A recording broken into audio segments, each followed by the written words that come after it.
Tough restrictions will have a major impact on WA venues, in particular nightclubs and restaurants. Sarisha Bradley, how's Perth's hospitality sector reacting to this immediate news?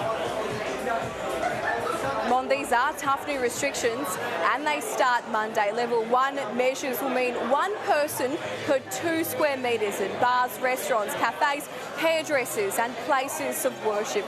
Theatres, cinemas and Optus Stadium will be capped at 75%. Nightclubs limited at 500 people. The casino will also have seated requirements. Home indoor gatherings restricted to 30 people. Private outdoor gatherings 200.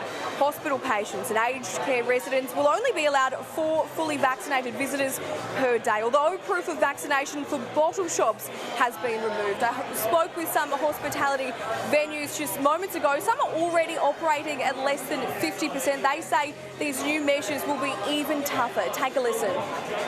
We're basically down 50% on this time last year. That sort of puts us break even.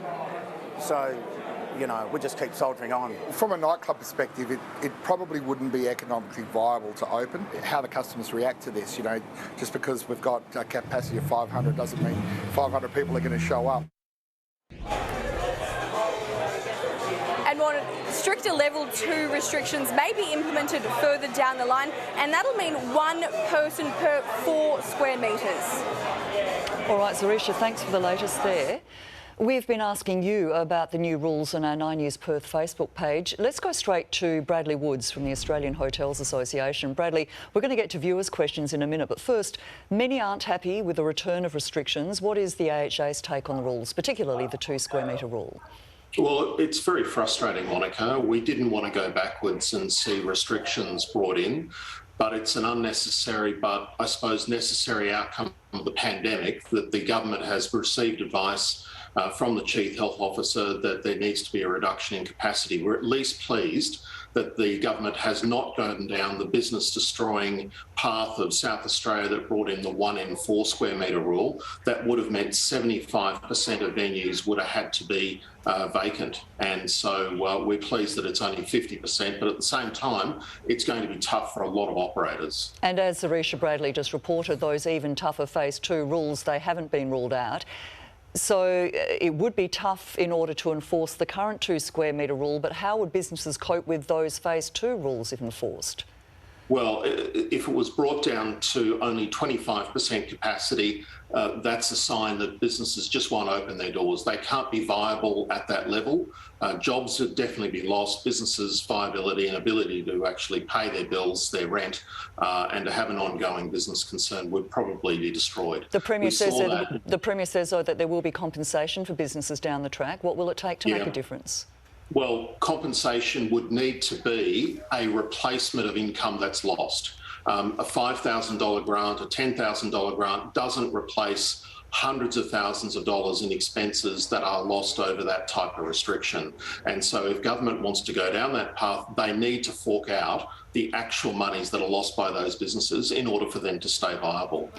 Bradley, some comments from viewers now. Georgie Halliday says, I honestly can't see the point or any pleasure in spending my money this way. I'd be having to watch my distance at all times and so on. I'd be much happier at home. Are you worried that a lot of customers will be thinking the same thing? Too hard, stay at home? Yeah, well, look, some customers have already done that. We've seen changes in consumer behaviour over the last couple of weeks where some people have decided to stay at home, but a lot of people are still going out. They're still understanding that this is about self-responsibility. It's about wearing masks. It's about washing hands. It's about having cleanser. And doing the right thing. And it's not impossible. We saw over East that it is possible to have public social activities occurring and for that to be maintained. But no doubt there will be some changes in behaviour. The size of events are obviously affected and reduction in capacity. And this is part of living with a pandemic at its peak. A question from Jessica Lee. What about funerals? I have to attend one within the next week or even 2, depending on how soon we can have it. And Maxine O'Shaughnessy asks, will weddings and funerals have limited numbers allowed? Bradley, how will function centres cope with the restrictions? Will there be a different set of rules under the same roof, depending on the nature of the event? No, so events are held in a hospitality venue, whether it's a function or wedding centre, a pub or a hotel that's accommodating, say, a funeral wake or a wedding, will still be subject to the 1 in 2 square metre rule. People will still have to wear masks when they're not eating and drinking, and those will apply across the board. So it could be a Rotary Club meeting for breakfast, or it could be a wedding reception, or it could be just a group of people gathering for a birthday. It's the same rules across the board. All right, Tess Lovelace wants to know, how are they going to keep people 2 metres apart dancing at a club? Look, we will apply the same rules that were applied back in 2020. It's about square meterage in terms of the capacity, but the 1.5 metre rule is about individuals observing that social distancing themselves the same way they would in a supermarket, and that's just about common sense. We're not going to be policing the distance or the measurement between where people are standing. We can't. It's just impossible. Which leads to our next question, because Bazza Sharp says, give with one hand and take with the other. Shouldn't we trial no limits before these borders open? And Daniel Scarft says, we're all vaccinated, yet there are more restrictions now than there were last year. Bradley, will some industry employees be questioning why they got prepared only to face more measures? Oh, absolutely, Monica. We are in a very different position to other states when they had the growth in COVID in the pandemic at the peak of their period of transmission. We have a very, very high level of vaccination rate, some of the highest in the world.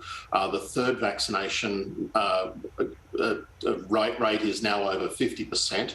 So, we are hoping that what we see in WA is far a more moderate outbreak than what occurred over East, and certainly a lot less hospital admissions, which hopefully leads to a very short spike, and this is over and done with within the blink of an eye, one would hope. But, we all have to be careful, and it's about individual responsibility and taking care. And on that note, we'll leave it there. AHA CEO Bradley Woods, thank you for joining us. Thanks, Monica. Thank you.